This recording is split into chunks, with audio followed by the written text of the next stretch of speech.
Hey everyone, Julianna Ormond with Watchmen Action here with Amania. Hey, Hello everyone. Amania here. I'm today with the conservative poet here on YouTube. So we're happy to be with you on a Friday.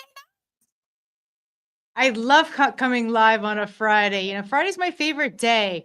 It's a day of the week where we're kind of like decompressing. We had the whole week, we're getting prepared for the weekend, but you know what? Let's have like meaningful conversations about what's going on instead of hanging out at the bar and stuff like that. Let's have a conversation, patriot to patriot, about what we're feeling, what we're seeing, and what's most important to us on our hearts. So, Yeah. right? Yes, I'm so glad you said that because I remember Friday nights used to be the night to go and hang out and because we couldn't wait for it because we worked all week and we needed that break. We needed that. And then the weekend come and then we dread Monday coming back. But, Friday was always that, okay, let me just get to Friday. Let me just get to Friday, right? And now I we just get want to to be able to like Friday. express myself, be like, oh, this week was like, this is what what happened this week and what's going Yeah. on and the insanity in the world and the culture and what's going on in our government. Ah! We could just Yeah. come together and be like, ah. Yep. Yeah. So now we take on a Friday and normally we do this live stream midday. But unfortunately today we couldn't get it done. I had some life was happening and so he's like, "Well, we'll do it tonight." And so I am really glad that we're here and we are doing it. We're Yeah. making lemonade.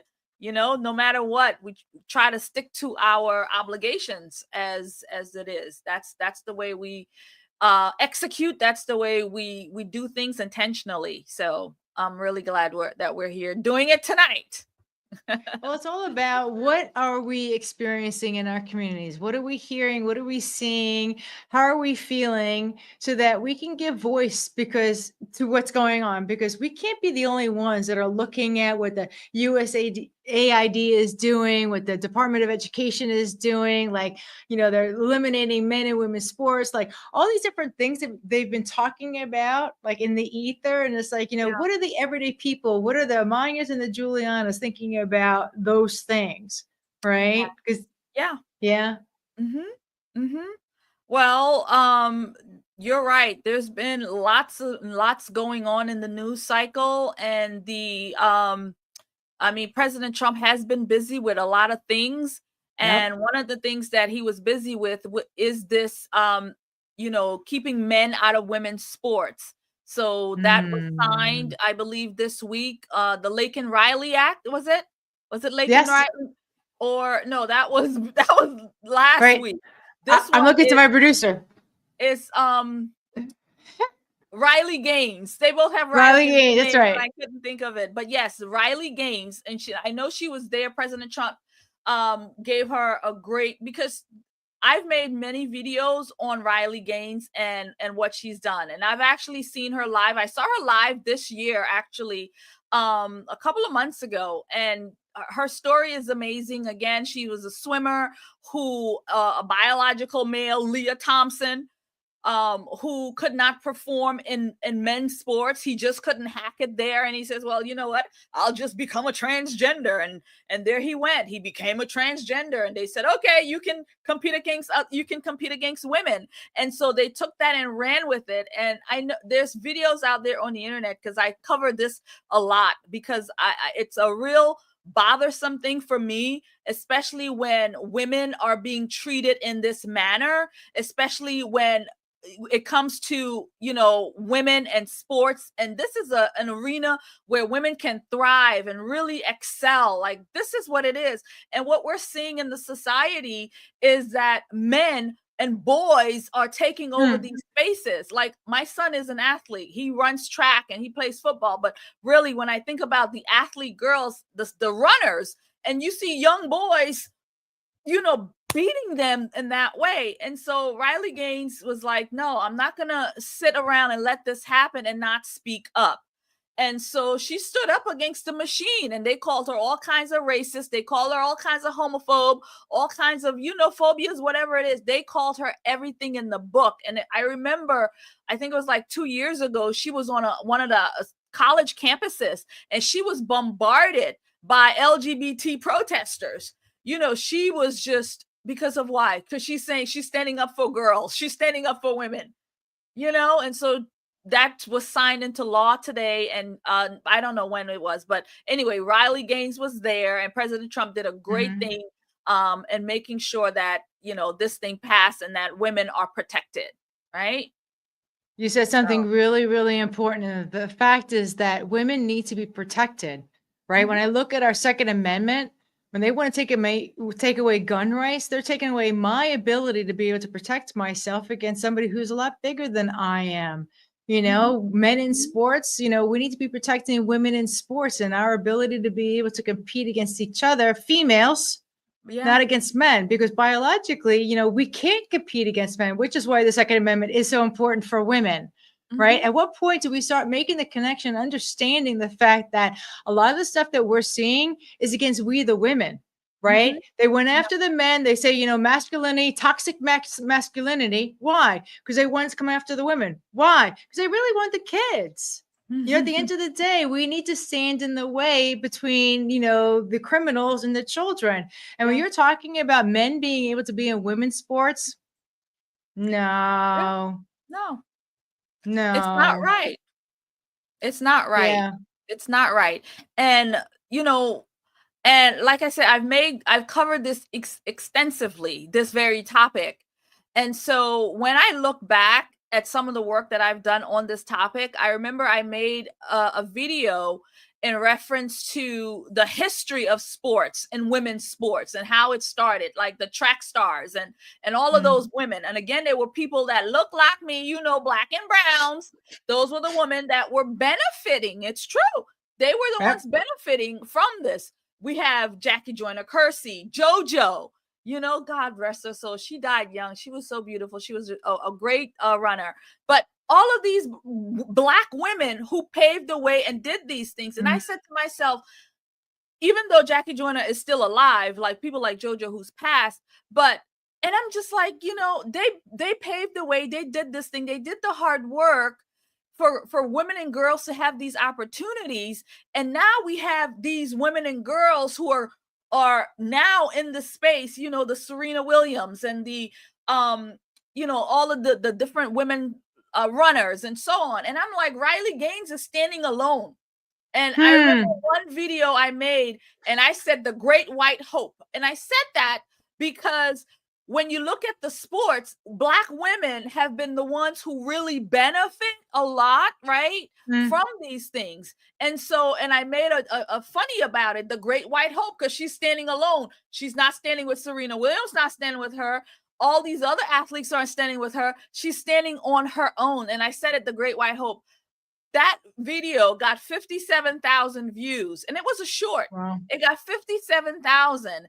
And I was just like, wow, I didn't even, but it was the title of how I did it. And there's this white face on there saying, again, she is the one saving women's sports when Black women is essentially the ones who's really been benefiting through this kind of, through sports, track and field and so on. But yet it's Riley Gaines who's standing up for all women in the arena. So, you know. Why do you think that is? Why do you think that the Black females and the white females are not coming together supporting Riley and what it is that she's doing? I don't know. No, nobody's standing up with the women anymore. Where the feminists at? Where they at? But no, everybody is now woke. They would prefer to have biological men competing against women, against we the women. So I'm very curious, and I throw Serena's name out there because I want her to hear it. You know, I want them to hear it. These women who come out here and pretend that they're for women. You're not for women. You're for men competing against women. You're for men being in our bathrooms. You're for men overtaking our spaces. So don't come to me like you're for women. You're not. You're for on your own pockets. And that's where you stand. You're not for us. Because if you were, you'd be standing up and saying, no, men and women's sports is not something that I'm going to use my platform. I'm going to use my voice and I'm going to stand up against this. And I'm going to say, I'm standing for we the women because I am one of these women, right? But So I always said that, all the stuff that happened in the 50s and 60s and the women's lib and whatnot, it really hurt us. Now we're at the point where the younger generation, the females are saying, I just want to be able to stay home and be a stay-at-home mom, but it's poo-pooed against. And my husband doesn't make enough money to be able to support me to be able to do that. But what happened? Do we just like go into this feminist movement blindly, not understanding that it was to our own demise? And now we're at the point where we've got a Riley Gaines standing on our own, and we're all these women.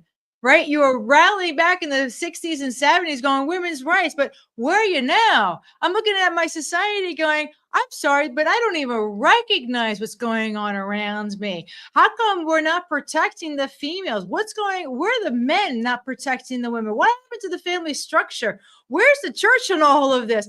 How come the Christians are not standing up going, this is not right. This is not biblical. What we were told and taught that we were supposed to be going, with the type of life that we're supposed to have. Like at some point do we go, this is not the culture that we said that we wanted to have. This is not what we signed up for. yeah. It's so funny. This week, I think it was maybe 2 days ago, and I did a post on it to my community on the Conservative Poet, and it was a national women and girls sports day, and I made Mm.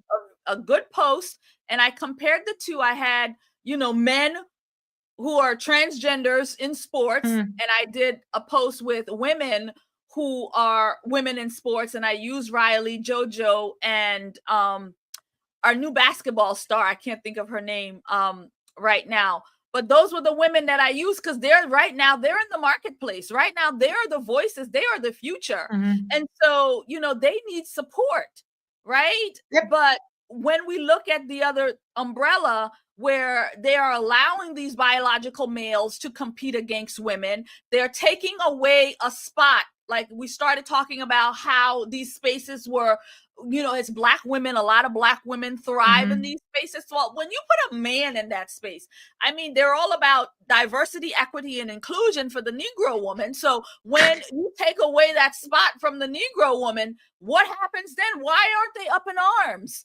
Because this is a male, right? Yep.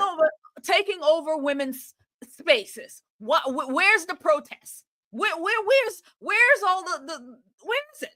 Where are they? Shh, you're not supposed to speak up. Shh.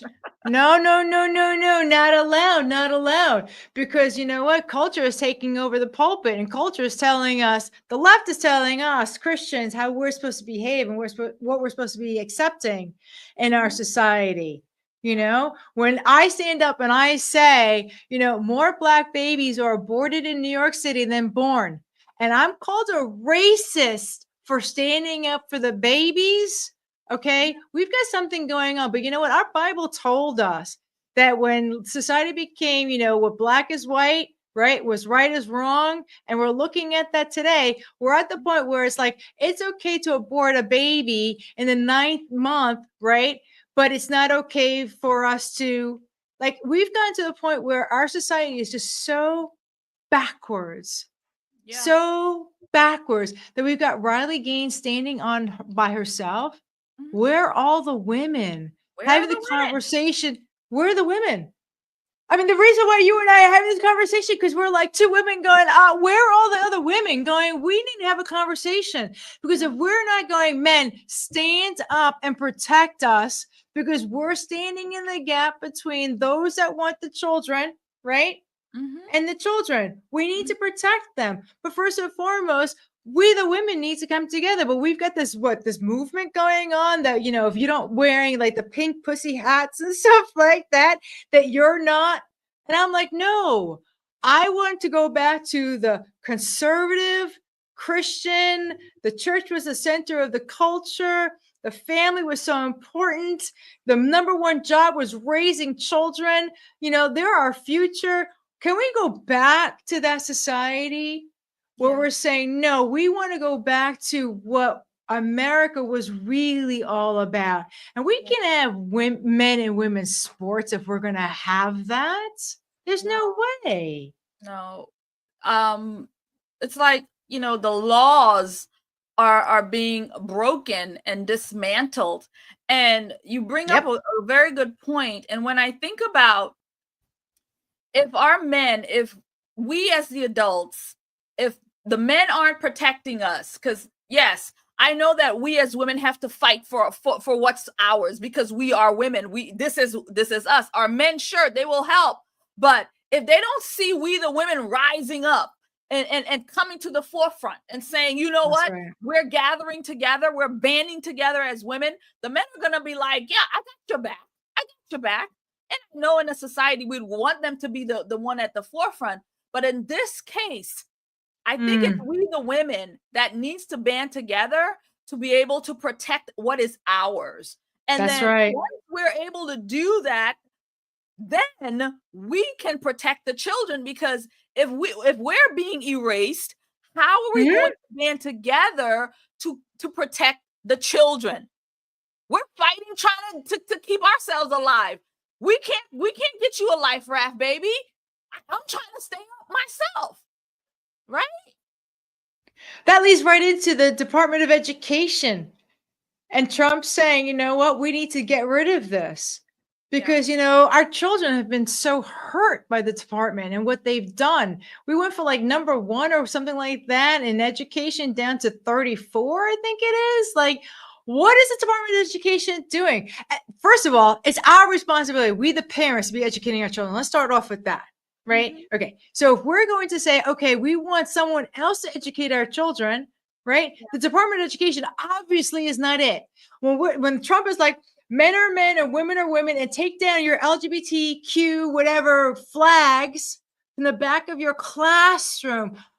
Who allowed that to happen? Who said, you know what? We should be indoctrinating these children. We should tell them that this ideology, when did their ideology start to dominate the classroom, that they're having these conversations, or that they're persuading the children to think a certain way? You know, if these things were happening when I was a kid, I was a tomboy out on the street playing the football, the manhunt, the wiffle ball, all that other fun stuff. Like, they would have targeted me. You know, and I take a great offense to the fact that I'm sitting back going, wait a minute, you mean, hold on a second. Let me start with this. Ready?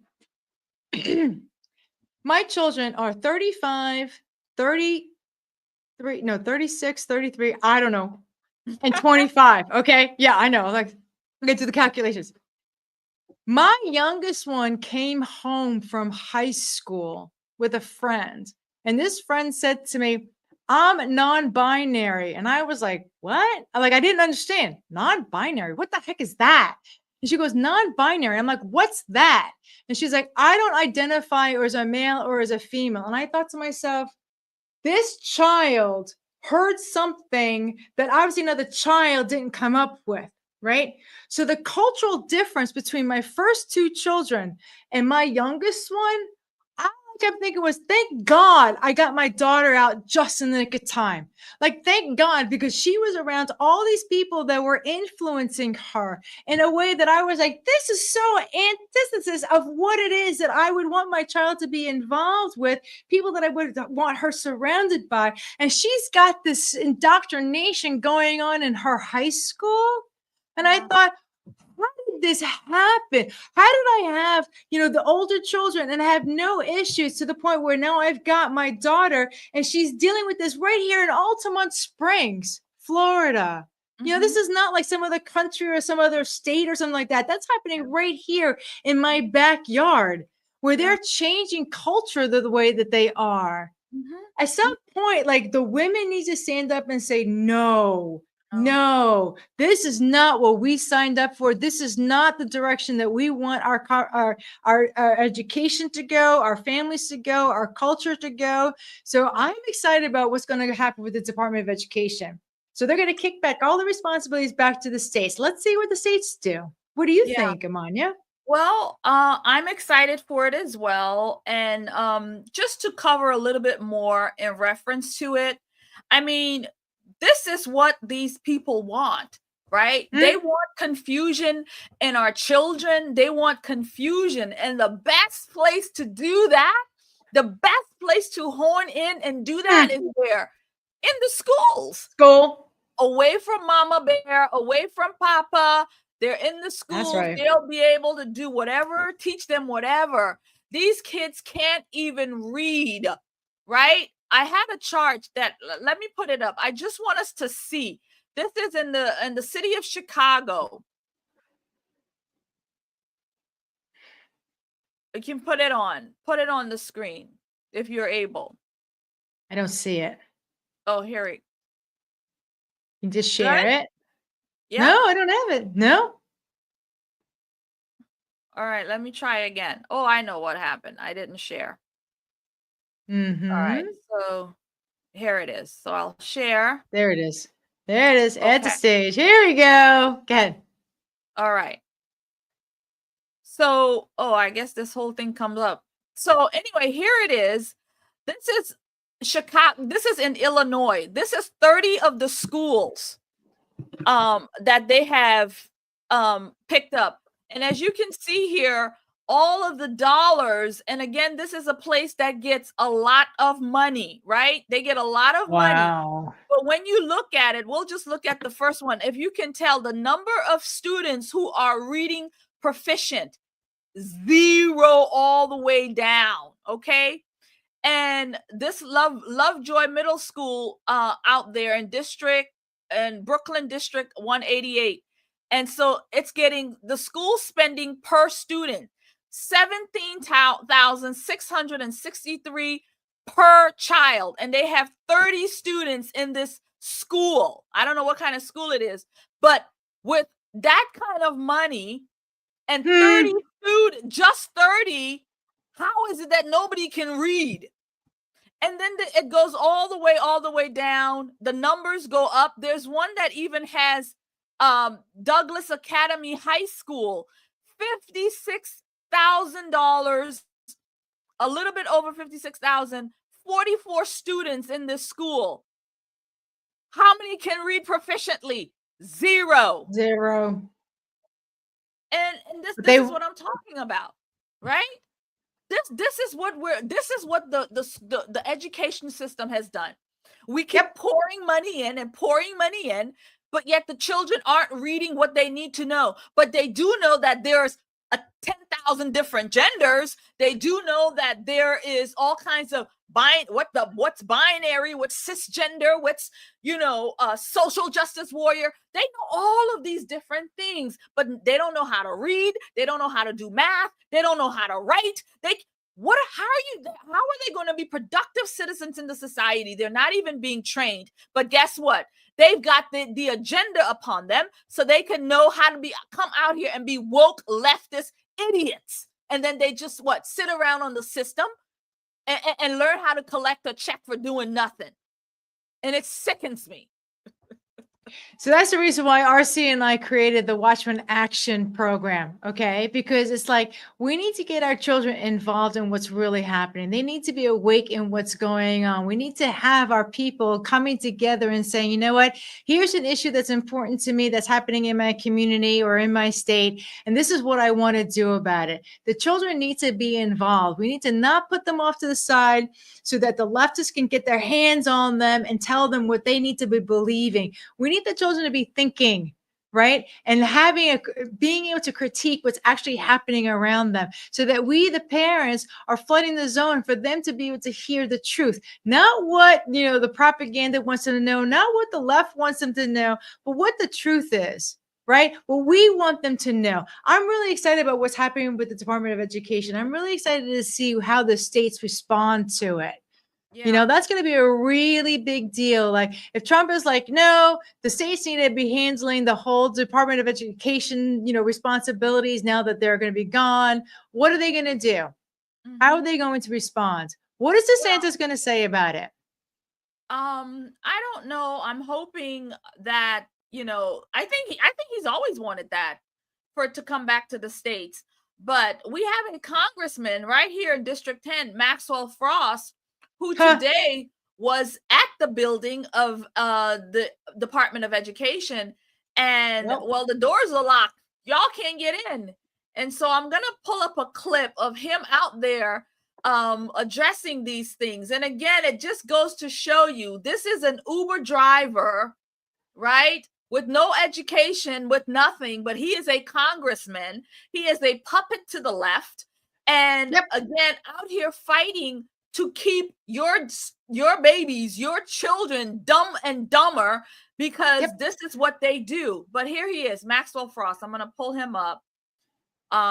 So we can just, it's only about a 40-second clip.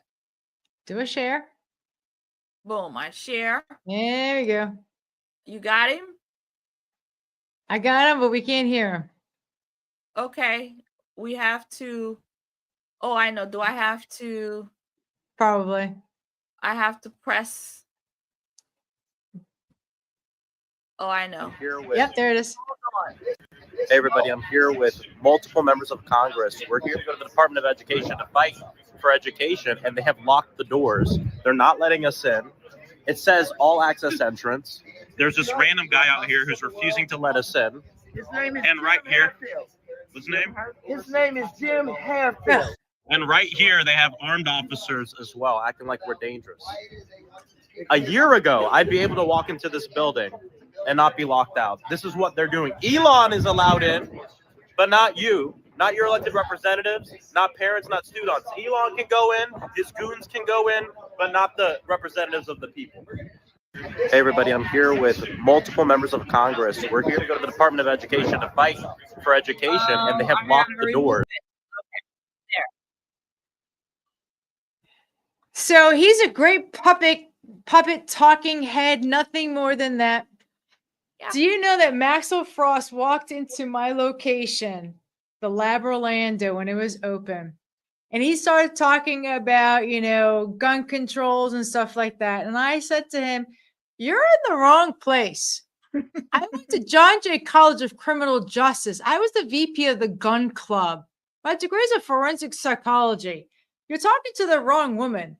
So when he's knocking on the door going, "You're not allowed in," you're not allowed in because big people are doing the work that needs to get done.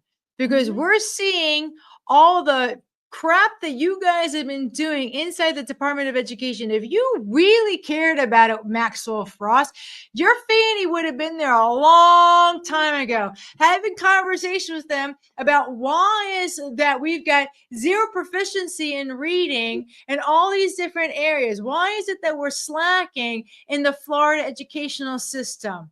If you really cared, then you would have been there a long time ago. But this is all propaganda. All they're doing is like, we're going to theatrics. We're going to put on a show and we're going to show up and everything is, pre-done. It's all theatrics. Like, seriously, dude. At some point, we just have to go, we're seeing right through the baloney of what it is that you're doing. Yeah. You don't care about the kids. If you cared about the kids, you'd have been there a long time ago. Yeah, you're absolutely right. They don't care about the kids. They don't care about their future. They don't care if they learn how to read or write, if they're able to later on get a job, how they're going to provide for themselves and their family. Because again, they want to destroy the family structure. And so young people not being educated, them not knowing how to be functioning adults, just leave them to be just out here in Loserville, right? Not being able to get married, not being able to come together and bring a family unit together. Again, at the end of the day, it's all the same. It's breaking up the family, destroying the future, and that's what it is. And it really shows clearly when something like bringing this back to the hands of we the people, because that's what's going to happen when they return it back to the states. It's going to be in the hands of we the people, and the state will be able to do what, because when you think about it, all of us, the United States of America, yes, we have the federal and the national, but essentially we're our own units. We're our own country. We really are. And we should be able to govern in that manner, not at the federal level, but it should be done at the state level, and then of course at the local level, right? That's what we need to be doing. But no, they want it all at the top, because guess what? That's where the bureaucracy lives. That's where nobody has eyes on what's going on, and nobody knows. Just like what's happening this week with U.S. IDA, AID. right? AID, with that being closed, right? They went to the building too and did theatrics. Oh, we can't get into the building. It's a dog and pony show. That's it. Exactly. And we, the people, are seeing right through it again. Yep.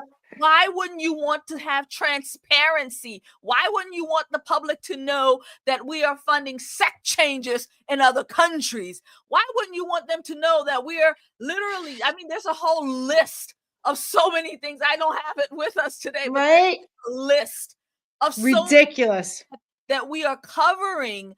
And it's like, wait a minute, we're doing all this in foreign countries. Jamaica, for example, they got a whole LGBT thing going on, and we are funding it. And I was on the radio yesterday, and we talked about it. My Jamaican man, nobody boy up in here, nobody boy. Yeah. But this is what it is. There's a whole program, millions of dollars of our taxpayer money to go fund LGBTQ X, Y, and Z nonsense across the globe. Again, this is how they're using this agency to put their footprints, again, to push the agenda. We know places like, there's places in Africa that's not down with this get down. They're not down with this. But little by little, they're putting these little programs. They're doing this. But the actual truth of it is, Juliana, it may tell us that on paper that, they're sending this money to X, Y, and Z. But in actuality, they're laundering it around and coming right back into their pockets. So my story really is about the fact that I'm just so pissed off at the systematic abuse that I have occurred myself, that has gone, that I see happening today. Like the things that we are seeing, they're by design. None of it needs to be happening. All the negative stuff that you see, it's done by design. Who's making money off of it? Because just as easily as they, by design, make all the ills, is by design they can make all the good stuff. And they're not doing it. What happened with the USAID, right? USAID is what it, USAID. They probably don't want, first of all, our founding fathers told us that we should not get involved with other countries like that. Okay. We should be talking about just our country alone. And the only time we're talking to other countries is, you know what, we want to talk about, you know, trading goods and stuff like that. And what does that look like? Outside of that, we shouldn't be involved in what's happening. So let's start with that. Number two, USAID proved the fact that our founding fathers were correct, because they were using our money to push their agenda on other countries and doing what they wanted to do, acting independently as if they had no oversight from our federal government whatsoever. Like at this point, we need to sit back and go, what they've been doing to us in our country, and then using our money, stealing our money to be able to do negative to other countries, which hurts all of us as a people group, right? At some point, we have to go, no. I am so glad that they went in there and they're like, look at all these millions and billions of dollars that are about to like unleash, that we can go, look at all this money. We can now help the vets. Look at all this money. We can help all the homeless. Look at all this money that we can now do. Let's close the border. Let's go get all the illegals out. All the people that are criminals, you're gone, right? Because all this money is like should be redirected the way that it needs to be. But here's the caveat. Ready? For all the people that are listening to what it is that we're talking about, it is our responsibility to step up and say, this is what we expect to be happening. Because if Trump is doing and pulling back and going, here's money and here's responsibilities that I'm going to kick back to the states, right? What are we, the people, saying, hey, states, hey, local government, what are you doing now? What programs? How are you using the money? If you're getting now all these responsibilities because the federal government is supposed to get smaller, because our federal government and the bloat that's going on, right? We got all these people that are taking their buyouts. Good, bye. I don't want to see all these federal employees. Bye, right? So how do we take those monies and those responsibilities and bring it back to the states? But it's our responsibility, especially the church. Stand up, church. You got to stand up. Okay, because it's our morals and it's our responsibility to go out there and take territory, right? What is it that we're telling these elected officials what they're supposed to be doing? Because they work for us. We don't work for them, right? They don't have they're not kings and stuff like that. They're supposed to be doing what it is that we've called them to do. But if we, the church, don't stand up and say, this is what we expect of you, right? Yeah. Trump is like, he's looking for people to say, this is what I want. He's got the globalists are talking to him in one ear, and we got to be talking to him in the other. If we want Trump to be doing what it is that we want to do, we got to talk louder than the globalists are talking, because they're talking to him. Yeah. Right. But we, the church, need to take that responsibility. Well, I would love to see the church stand up and do what it's supposed to do. And, we talk about this all the time, but it really, truly is the failings of the church. Because when we really look at it, one of the reasons we're in these situations is because of the moral decay of we, the people, of the human society. This is really our problem. That really is. It's the moral decay. Because Maxwell Frost, if he had any kind of morals in him, knowing that the students are failing at every level, why would you be at the Board of Ed there protesting so you can keep it open when you know? If you had morals, you would know that this is no good for the children. Again, the church is the one who has really failed us by one way they failed is that they no longer practice as a church. And I said to somebody the other day, the church can barely do what it's supposed to do, saving souls. It's not even doing that, because if you were saving people, if you were saving souls, if you were implementing the moral structure, of the commandments to people, and people were really there, we would not see the decay that we see in the society. It's a moral decay. That's what it is. And until we can get ourselves on track that way, it's only going to get worse. It's going to continue. I mean, right now we are talking about, this whole transgender stuff. We're talking all of these things that they're teaching to the kids in school. And I don't want to bring this up here, but I'm going to bring it up right here. Again, we're losing more morals and things like that. It's a decay. So before you know it, they're going to be advocating for sleeping with animals. They're going to be advocating for, what is that called? When you're with animals? What is that? I don't know, but it's disgusting. I don't know. I don't even want to know what it's called. Advocating for that. I mean, they're advocating that, men can become women, women can become women, men can get pregnant, we're headed into the cliff, or we're already over the cliff. And then at the bottom of the cliff, it's going to be, I should be able to sleep with whatever I want, not just whoever I want, but whatever I want. Amania, we're under judgment. We are under judgment. Father tells us we're under judgment. Like, think of the fog, right? Everyone's like, oh, there's bacteria. That fog is a weaponization of, it's a weapon. It's a weapon. We're under judgment. I think people need to really wake up to the fact that we're seeing this stuff because Father's allowing this stuff to happen to us. We got sex change operations happening on children in my here, like within miles of my home. These things are happening. You think that Father's not going to judge us? You think that we're not under condemnation at this point? How many babies have been aborted? How many lives are supposed to come in and do? God had gifts for them, callings for them, things that they needed to do, but we're carelessly going, oh, you know what? Up to the moment of birth, we can just kill the kid. You're going to tell me that God is not judging what it is that we're doing? We're not back to Sodom and Gomorrah. We're not back into the days of Noah. Yeah.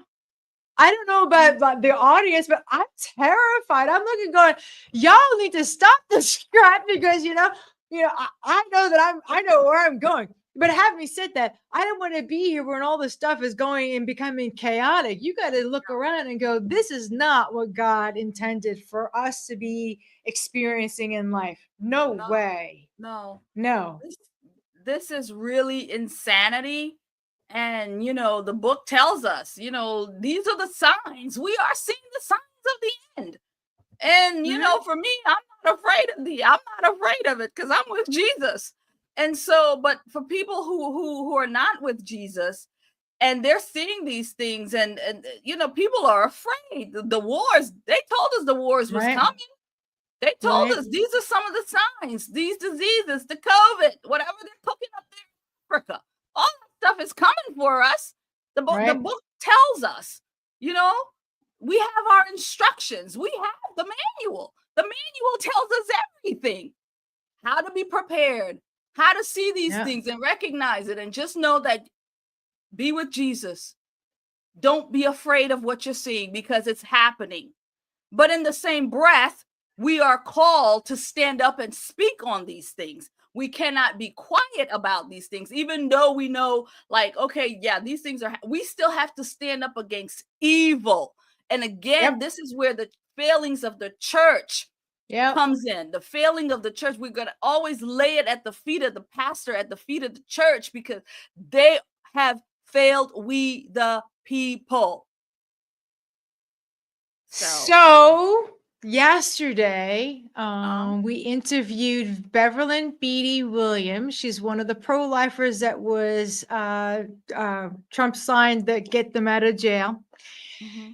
And I watched her on the Lila Rose show, and I'm saying all this because of the shell shock, like everything that we as a country have been through. And I'm watching her in her interview with Lila, right? And you can just see what this poor woman went through, the abuse that she went through. She went to jail for 3.5 months. She was supposed to get almost 4 years, right? Yeah. But for the last 3 years, she was basically tormented. She couldn't leave her area without calling the police officer, whatever, her probation officer. Like, there was so many restrictions that she had to go through, and going to court and raising the money so she can go to court, and having a baby, and leaving the baby and everything. Like, what this woman went through, I'm sitting here going, she represents you and I.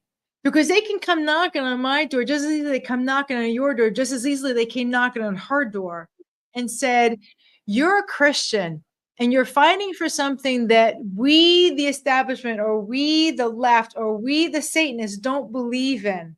Yeah. So we're going to persecute you in what it is that you're saying and that you're doing, because the church hasn't stood up. Right. So you've got a church member that's standing up going, I need to say something. We need to have a voice, right? We need to be uplifting the people like Beverly and what it is that they're doing. We need to give them a platform and say, you need to be talking about what's important. You need to be talking about what's biblical. You need to be leading the conversation, because we, the people, have gotten lost.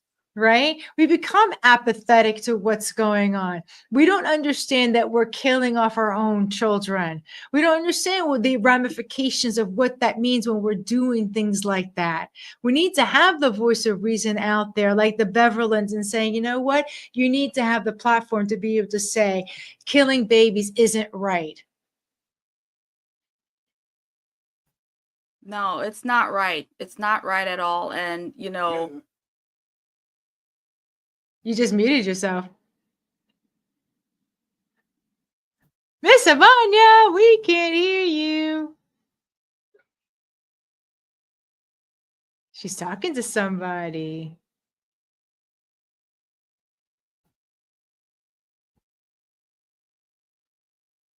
So anyway, when I saw Beverly, the shell shock of her demeanor was so, like, it hurt me. It hurt my soul watching her, because I knew that at any moment that could have been me.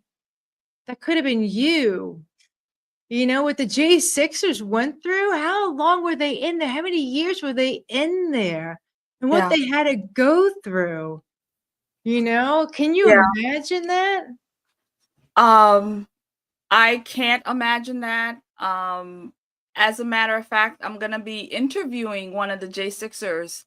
I think next week we're going to set it up for then. One of the ones who just got pardoned by President Trump as well. But, that is really a close thing to my heart, because, like you say, there could have been a knock at the door at any time. And for what? Being at your capital, anybody who was anywhere near, they were roping people up who were not even in DC, but were in Virginia or were, nearby. And it's crazy. And what happened to Beverly is just unbelievable, that in this country that, I mean, this woman was a pro-life person trying to save children, trying to save babies, but she has to endure these things. And for what? Why? Because they hate God, they hate human, they hate we the people, they hate babies, they hate the future. And they do that. And let's not forget that one of the things that happens with this is that it is a money operation for selling off parts of these little innocents. So that's a whole nother ball of wax when it comes to what's happening here. Yeah, it's a money maker. Death of the innocent, blood on our hands. And you mentioned something earlier. Yes, Father is upset because when you take the blood of innocent children, the whole country is under the wrath, right? Yep. We all are. We're all guilty. We're all guilty. Yep. And we're all going to be punished for it. We're all going to have to pay the price, right? But this is what's happening, and people don't understand that. It's murder of the innocent, and the Bible tells you the innocent blood. No, you don't. Right? You don't. Jesus was innocent blood. Babies are innocent blood, and you don't take the innocent blood. We're gonna be judged for it. We're gonna be judged. I think we're being judged. I can't. We're being judged. I can't imagine that we're not at the end of the book. We're at the end of the book. We're at Revelation. Like you can't look around and not go, what's really happening here?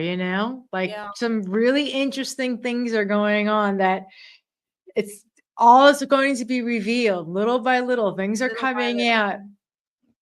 People are seeing things. They're like, oh my God, look at that revelation right there. Like I have to say, Trump is buying 2 billion vaccines. Like for what? I don't know. I don't either. Seen that. I don't know. Oh, he is. I'm like, why is that happening? We're going to buy, financial interest into the Gaza Strip. That's really interesting. The Noahide laws have been signed. That's really interesting. Like you start looking at some of the things that are happening, you just go, this is very biblical happening. Yeah.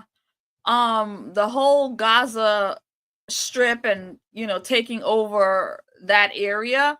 I mean, something's got to give. These people have been in this fight since the Abraham. Okay, since the days of Abraham. This is how long this has been going on. And none of this is new. And so I think with the US really taking control of that and just giving a different way outside of what's been for the thousands of years.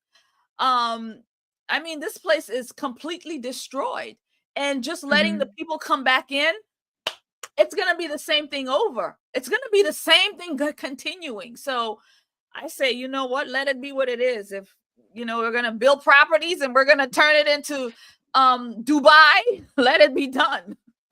Let it be done. I think that we're in really, really interesting times. Really interesting. Yeah. I'm interested to see what happens. Comments have been made that just make you think. Strategy pieces have happened where you're like, I wonder why that happened. Yeah. Countries are saying certain things. We got the American Canal, no longer the Panama Canal. Like, it just makes, Doge is happening, the Department of Education, the USAID is happening, like all these different things. It's like, I wonder what's gonna transpire and how is all of this going to end? Yeah. Right. And then how do we the people have influence over it to make sure that as things are progressing, that it's progressing the way we would want to see it happen? And when I say we the people, and it's not just we the American people, but I say we the people across the world. Mm, I don't mean the political class. I mean the everyday people. When we look over in Poland or Ukraine or Russia or China or wherever, right? We're all just normal people.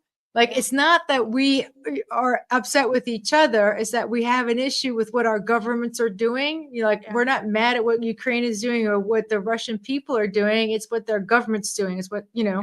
is what our Right. government's doing. And I hope that we don't get judged because of what our government's doing, because we don't fully agree with what our government's doing at all, Yeah. right? The Yeah. USAID is a perfect example of we don't agree with what our government's doing. Mhm. But we, the everyday people, are banding together across the world and saying, we don't like this global stuff that's happening, their agenda and what they're looking to do, the WHO, the WEF, and all of them. Yeah. No, we're going to push back on all of that. We're going to have our voices going out there. We're going to be telling our local, our state, and our federal representatives what it is that we wish to see happen. And we hope that all the people across the world do the same thing with their representatives as well. Yeah. I mean, Yeah. one of the things that we have to pay attention to when it comes to our government is we're seeing a lot of strategic moves within the neighbors nearby us, right? Mm. And like all the people who are able to come here without having to cross over the ocean and so on. We're seeing a lot of um things happening nearby neighbors, not really far out there, but all of the people close to us. And one of the things that came up in the news cycle this week was, I think it was, gosh, I can't think of which country it is right now, but Secretary of State Marco Rubio traveled this week, and some of these things came about, and I could see strategically why is it that it's Rubio that Trump put in as to be Secretary of State, because he is literally dealing with these countries, these nearby countries, and getting things done. And so one of the things that came up this week was, I forget which country it is, but the president of that country said, you know what? Yeah, we welcome you to, because they have this infrastructure, this prison infrastructure. Like they've got it like down pat, like this is their business. And they says, yeah, we will take these criminals off your hands. We will take them into our prisons. And you know what else they said they will do? They will take American citizen criminals who are, just violent and just wicked, awful. They said, yeah, we'll take them. And I mean, it's kind of controversial, isn't it? We've never heard of such a thing where a different country is saying, they're not only taking the illegals, because a lot of the country born, they're not taking their own citizens back. They don't want them. And President Trump, and they're saying, we want them out of the US. We want them gone. And so this country, I forget which one it is. Maybe El Salvador. El Salvador? I think it's El Salvador. Yeah. And I think, and there he's like, you know what? Because they've got the infrastructure. They've got it all set up. And they was like, yeah, we'll take those criminals, relieve them. You're going to have to pay us now, but we'll take them for you. And guess what? Bonus, we'll even take your own criminals for you. Can you imagine that? Like, I mean, just thinking about free labor. It's free labor. Well, you think about the prisons here in the United States of America, Visa, MasterCard, they're all like, they're paying the people like what, 10 cents a day, 10 cents an hour. I don't know, whatever. It's ridiculous what they're paying them. It's basically free labor. Yeah. So yeah, go ahead. Take all the people, all the negative people to El Salvador, stick them in your prisons, do whatever you want with them. Bye. I'm okay with it. I said, you know what? They can turn El Salvador, the place, they can take out the regular people and just have it as a home for criminals. There you go. Why not? Why? Let the good people live their lives and enjoy themselves and, just be in love with being with family and and just and let them work. And I made the joke that, you know, there will be protests in the street because there'd be a whole lot of Negroes going out there. And, you know, they're going to say it's all them trying to get rid of the Negroes. But it's not a joke, because it's true. That's exactly what would happen. That's exactly what would happen. Are you kidding me? It's racist. Over there to El Salvador. It's racist. Too funny. Too funny. All right, my girlfriend, is there anything else that we wanted to cover tonight? I think we covered everything. Board of Ed, USAID. Oh, there's one I wanted to cover just to tie in last week's conversation. So we talked last week about Elizabeth Pocahontas Warren, right? And we talked about her making, you know, grilling RFK Jr. on the stand to become, you know, the new food czar, or making America healthy again. So here it is that it came out this week. The numbers came out in reference to who in our Congress has been making really big bucks with big pharma. And probably you can't tell it from here, but there's our girl Elizabeth Warren.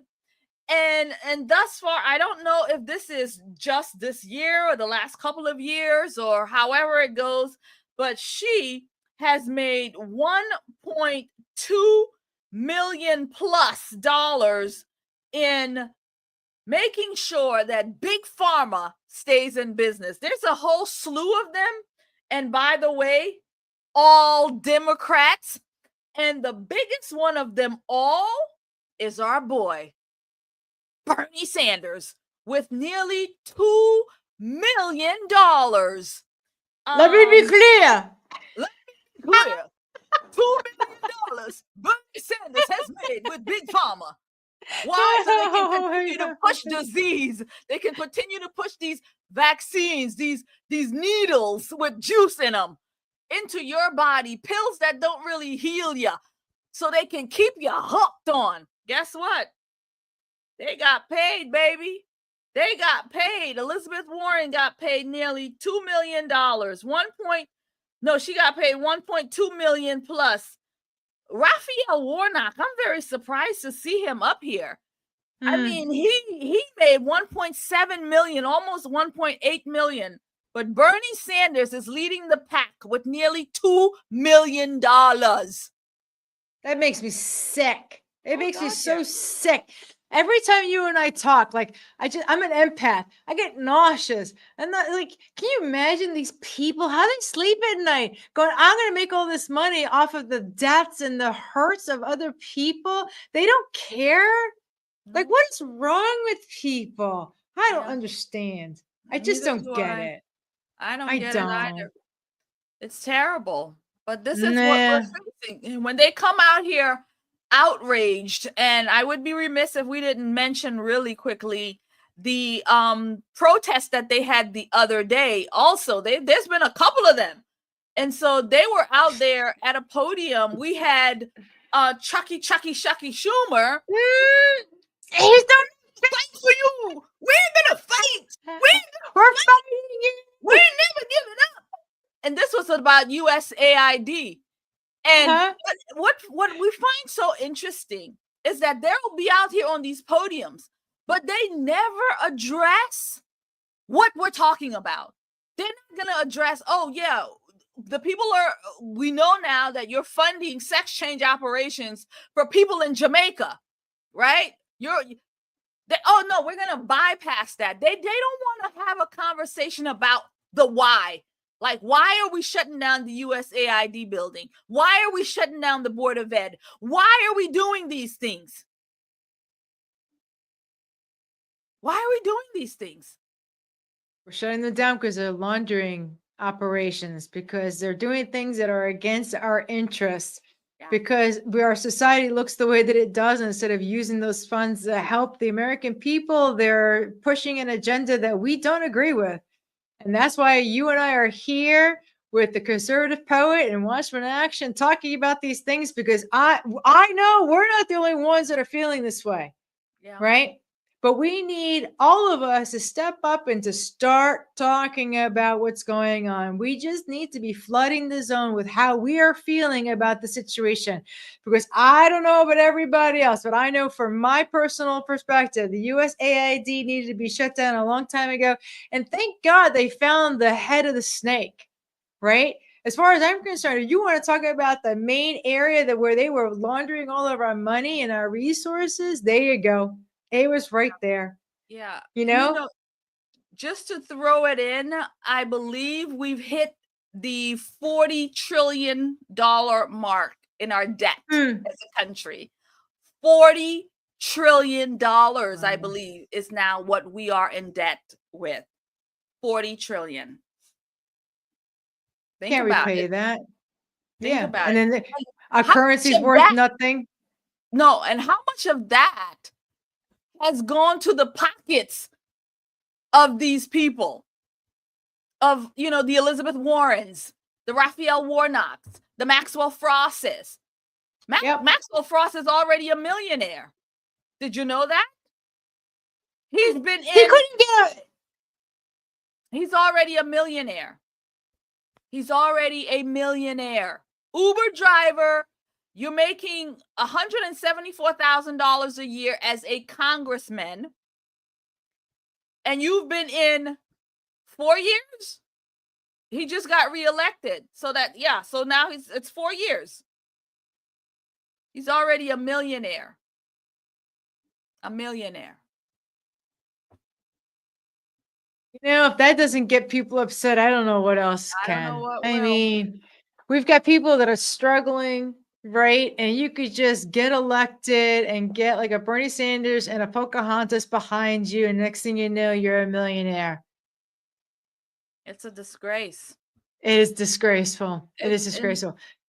And one more thing, I think, just about Maxwell Frost, as we go into the 2026 cycle, you know, I really think that this is the opportunity to use what's happening at the federal, to use what we're seeing across this country right now to eradicate these blue areas of people like Maxwell Frost, of people like Maxine Waters, of people like, you know, all of these radical lefts who, again, are selling us down the river for their own pocketbooks.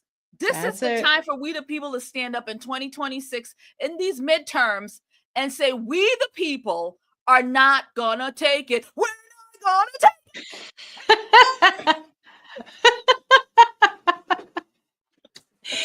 So RC and I are starting our Watchmen Action workbook. We're going to be teaching the Watchmen Action workbook because we're not going to take it anymore, right? It's time for us to come together as a community of people and say, in my community, here are the people that are interested in talking about this topic right here.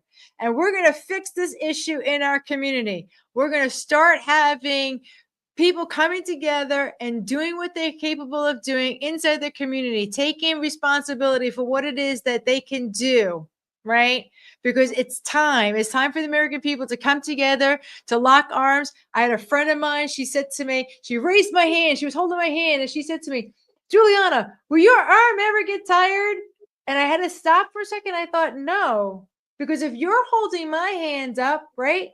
My arm, when I'm tired, I can let go. And then when you're tired, I'm holding your arm up and you can let go. So if we're holding each other up, right, we never get tired. That's what coming together is, why it's so important. And that's why Watchmen Action is doing what we're doing, because we need to come together as a people group. I always say there's only two people groups. The people group that are for the Father and the people group that are not for the Father. All the people that are for the Father, we're coming together and doing what it is that we're capable of doing. And Watchmen Action is the way to do that, okay? And having a voice and coming onto a podcast like The Conservative Poet and being able to say, we're not going to take it. No, we're not going to take it. It's time for us to have that voice and be talking to the people and to be unifying and doing the things that we need to do. So I'm going to encourage everybody to go to watchmenaction.org to learn more about what RC and I are doing, our publications, the things that we're writing happening about, the things that we're talking about, the media pits that we're doing, and Mhm. Watchmen Action itself as a workbook, and go to Amania and the Well, Conservative Poet.